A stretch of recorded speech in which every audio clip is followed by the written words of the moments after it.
Unmistakable black partridge with a bright red head, hence the alternative name, bloodhead. Inhabits Bornean montane forest, roughly 1,000–1,700 m, but may be encountered outside this altitudinal range. Gives a loud, ringing, somewhat metallic, ring-ying, ring-ying, ring-ying.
Slightly smaller than a domestic chicken, but longer-bodied and reddish in color. Females have more barring on the upper parts than males. It is a bird of dry and moist forests as well as well-wooded villages. Males have a distinctive, rapidly repeated, k or quack, k or quack, k or quack, call, often delivered in the mornings and evenings. When flushed, males and females give a harsh, cackling, cuck, forages in the undergrowth and is generally secretive, but often seen crossing roads, or walking down paths in pairs or small groups. Birds from northern India are more buffish gray while birds of southern India are darker.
Slightly smaller than a domestic chicken, the brightly colored male is unmistakable with dense white spots, while the female is more drab-brown overall. This is a bird of the rocky and scrub forest habitats in the Indian Peninsula, and is mostly found in pairs or in small groups. Birds are generally shy and not very vocal, unlike other members of the family. When disturbed, they scuttle through the undergrowth, and rarely take to the wing. It give a loud, rapidly repeated chirr, chirr, chirr, and the male also gives a bubbling, clucking chuguk when flushed.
partridge-like bird. Male unmistakable, with conspicuous white spots and streaks covering body. Also note the bright red bill, facial skin, and legs. Female plain reddish-brown, lacking the white markings of the male. Female told from larger female Sri Lanka junglefowl by the spurfoal's uniform coloration with complete absence of any prominent bars or streaking. Terrestrial forest bird that occurs in pairs, within the lowlands and hills predominantly in the wet zone, but also very locally in the dry zone. Rollicking call includes a rising, piping, ki chaiku.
A large spectacular ground bird of forest, on Palawan with a fairly long tail and a crest. Female is entirely brown with a pale face. Male has a black body with blue marks on the wings, a grayish, finely speckled back and tail with blue peacock eyes, white marks on the face, and a red eye ring. Female is somewhat similar to female red junglefowl, which has a reddish face and cocks its tail, and Tubon scrubfowl, which has a much shorter tail. Calls include a harsh grating, skrark, or sharp, skrick.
Odd-looking stumpy pheasant, dull brown with iridescent green and blue eye spots on the upper parts. These are much brighter and more prominent in the male. Also note male's more thick-set appearance, brighter red facial skin, and strange forward-pointing crest. Moves quietly through lowland rainforest.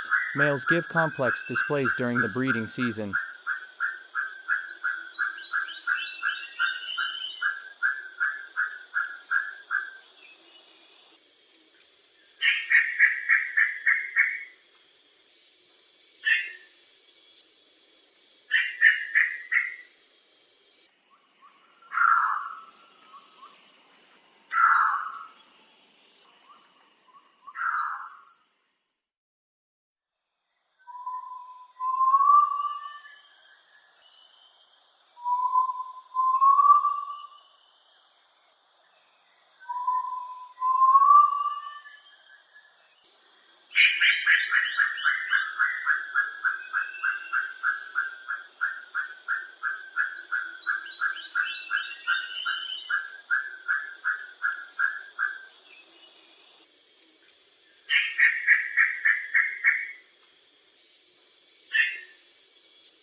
With his iridescent pale blue crest, bright orange facial skin patch, and luminous blue spots along his wings, and broad fan-shaped tail, the eccentric-looking male is unmistakable if seen well. Female is less eye-catching, warm brown all over with smaller, darker spots, inhabits primary lowland and hill forest, favoring areas with ridges, typically quiet, occasionally gives loud, harsh calls.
Small compact brown pheasant with bright red facial skin, and iridescent sapphire spots all over the body, with longer green spots on the tail. Inhabits forests with dense cover from the lowlands up into the foothills and lower montane areas. Generally shy and reclusive and very difficult to see well.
Rare and often excruciatingly difficult to find, this is the only large gray game bird on Hainan, usually detected by the loud, scratching noises made by flipping and scuffling leaves as it forages, very similar to the closely related gray peacock pheasant, with which it shares no range overlap. Gray overall with dark blue-green dots on the wings and tail. Male is longer-tailed, with a short bushy crest and a small patch of red skin around the eye.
Long-tailed, small-headed, maroon and gray pheasant. Male has a longer tail than the female, and his green spots are brighter. They gleam like hewn emeralds when he is displaying. Found in foothill and montane forest, forages quietly on the ground, scratching through leaf litter, typically shy and very difficult to see, only reliably and easily viewed where habituated.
A strange-looking pheasant which passes ghost-like through dense forests, seldom venturing into the open. Both sexes are gray-brown with iridescent spotting on the wings, but the male has a longer tail and a bushy, forward-arching crest. Display involves opening up the tail and spreading the wings to flash their iridescent peacock-like spots. Song, a series of ascending hoarse croaks, can often be heard in the morning.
Dark brown gambird, endemic to the mountain forests, 801,800 meters, of Sumatra. Elongate-bodied, with a small head, and a long, black striped tail. Males average larger than females, and have glossy purple patches on the tail tips. Reclusive, forages quietly in dense undergrowth, typically singly. Gives throaty, wet-sounding, jur, jur, jur, as well as harsh dry screams and resonant clucks.